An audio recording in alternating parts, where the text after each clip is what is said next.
For a battle of the unbeaten, the only two still unbeaten in Sky Bet League 2. The Copperjacks Community Stadium packed to capacity. Every single ticket sold as Gillingham make the short trip up the A2 to Bromley.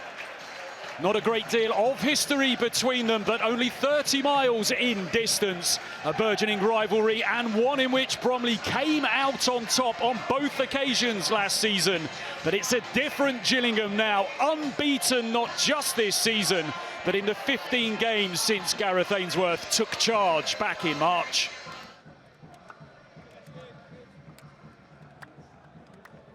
Well, he did say this week, Gareth Ainsworth, that the club has been guilty of not scoring enough goals in the past, but he wants to go one step before that and say it's because they're not creating enough chances. As Kabamba's on the turn, how about that for a finish? Nicky Kabamba into the starting lineup and showing exactly what he can do. Brilliant start for Bromley, less than 7 minutes played, and they lead Gillingham by a goal to nil. Well, that'll make the manager feel brilliantly for selecting him to partner Cheek from the off today, but as a front two, combining like that so early in the game, that doesn't half do your confidence the world of good. Cheek, yeah, you can question the defending, it's too easy, gets away from Smith, out-muscles him and just cushions it into his strike partner, and what comes next is absolutely exquisite. That is just a brilliant finish on his weaker side, on the swivel, right into the corner, almost kissing the inside of the post. Brilliant front play from Cheek, and this is just magnificent from his partner. Show Me sends it up towards halfway. It's coolly brought down by Coleman. Clark looks to push it forward. And this time Grant Smith happy to roll the ball along to Odoteo. Odoteo able to gain some really good ground here. Sends in the cross, Cheek the target, Michael Cheek's header! Oh, that's Michael Cheek doing what he does best. It's a dream start for Bromley. 2 goals inside the opening 12 minutes, and one each for each of their strikers here. Gillingham can't believe what's going on. And there'll be an inquest surely into how Idris Odoteo was allowed to advance so far. Another goal for Michael Cheek. Yeah, when a coach will have clearly laid down the difficulties you're going to face on a Saturday, to concede in this manner twice. Look at the amount of distance he's travelled, and once again it's Smith who's out-muscled by his opposition number, Cheek, who gets up early, and then once more you just have to appreciate the centre-forward's finish, angling it into the corner, away from the goalkeeper. It's perfect from Michael Cheek, once more, as it was from his partner a few moments ago. Up early, forehead clean on the ball, and not a prayer for the diving Morris. He does well to escape the challenge there. Now the ball played forward to Kabamba. Nicky Kabamba to make it 3. Michael Cheek might just do that, headed off the line. And then it's pushed away by Glenn Morris. Gillingham living dangerously, and again Bromley showing they don't need too many touches to do damage, so nearly a third for them. Well, in essence, a chance to probably finish this as a contest, just turn down the side. Again, Smith caught out.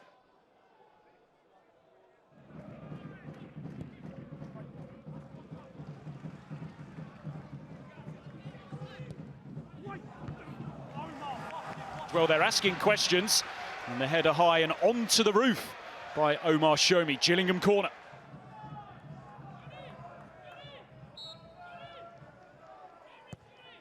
Little swings in the corner, Nevitt's header parried by Smith. Andrew's effort blocked on its way to goal.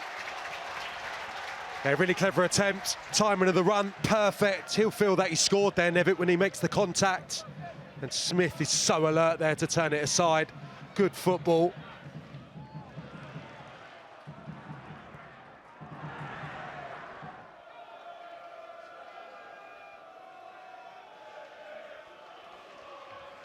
So Hutton preparing the long throw.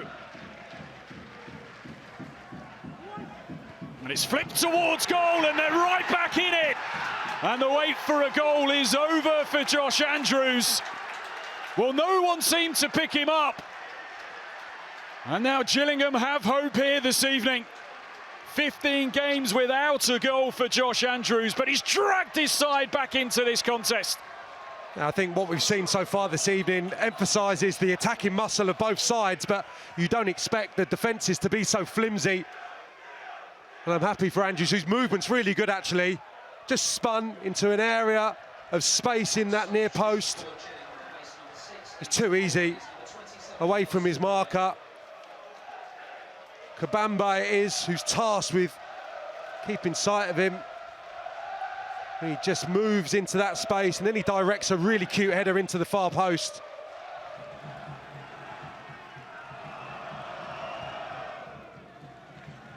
Game on, Sam. Absolutely, yeah, brilliant response and emphasises the fact we're making the first half chances spurned. Michael Cheek off the post! Inches away from restoring Bromley's 2-goal advantage.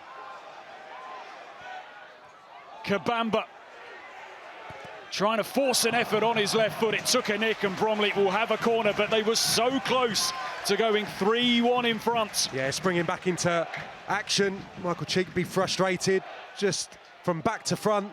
Charles with a hopeful clearance, but once again Kabamba just being a menace.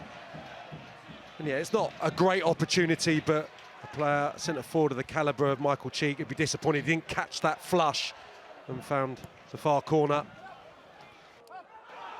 Claims of a handball in there. Charles sends it back in.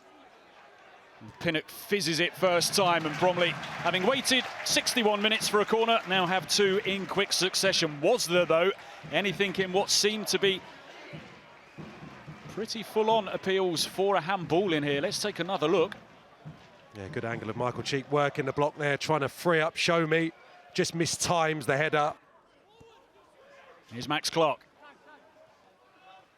Now Rowe, all a bit tight in the middle of midfield, but he's not giving up.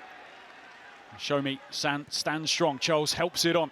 A bit of room for Arthurs, who knows he's got the ball out to Pinnock, and he's got plenty of room here. Now, can he come up with the delivery, or will he go for goal?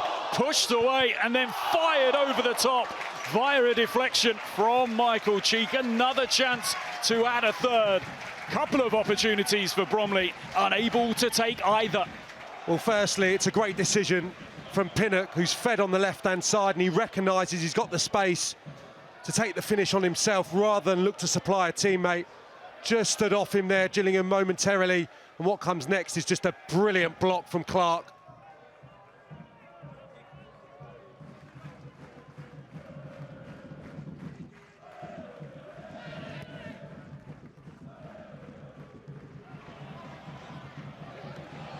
Here's Sam Vokes. Bromley getting numbers back, but Vokes holds on to the ball. Johnny Smith denied by Grant Smith yet again with a crucial save. Yeah, well, if the first two saves you'd expect him to make this evening, that's outstanding goalkeeping.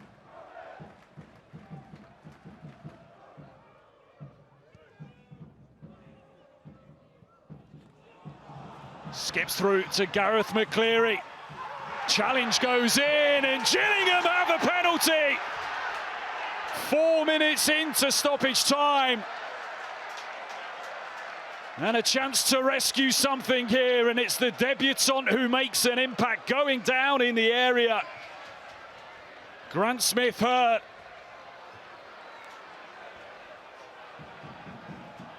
Well, initially I wasn't sure. I thought that Crowhouse did really well just to usher out McCleary. Just a little tug on him. He's losing his footing. No, it's not a penalty, I don't think. McCleary goes in to the goalkeeper rather than the other way round, losing control of it. He's been hurt, the goalkeeper. Knee going into the face, really. I don't think that's a penalty.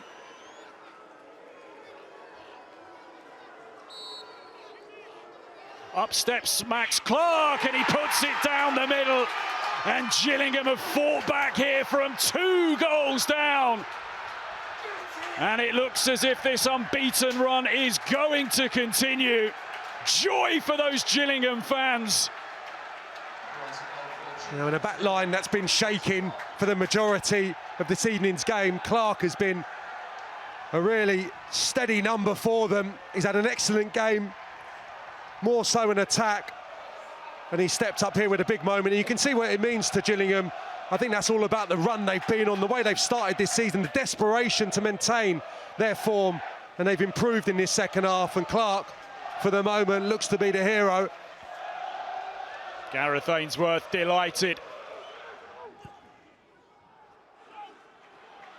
Show me into touch.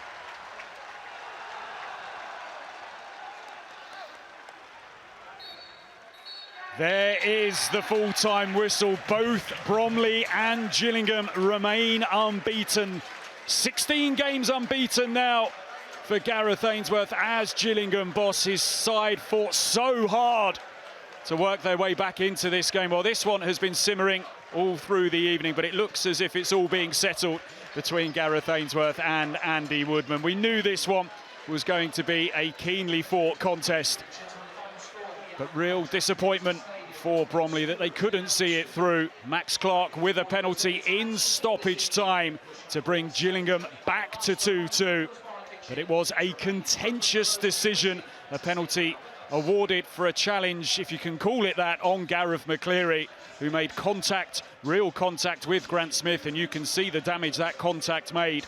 For Bromley, the chance was there for them to go top of League Two for the very first time, but it was snatched away from Andy Woodman's side late in the day. Full-time score, Bromley 2, Gillingham 2.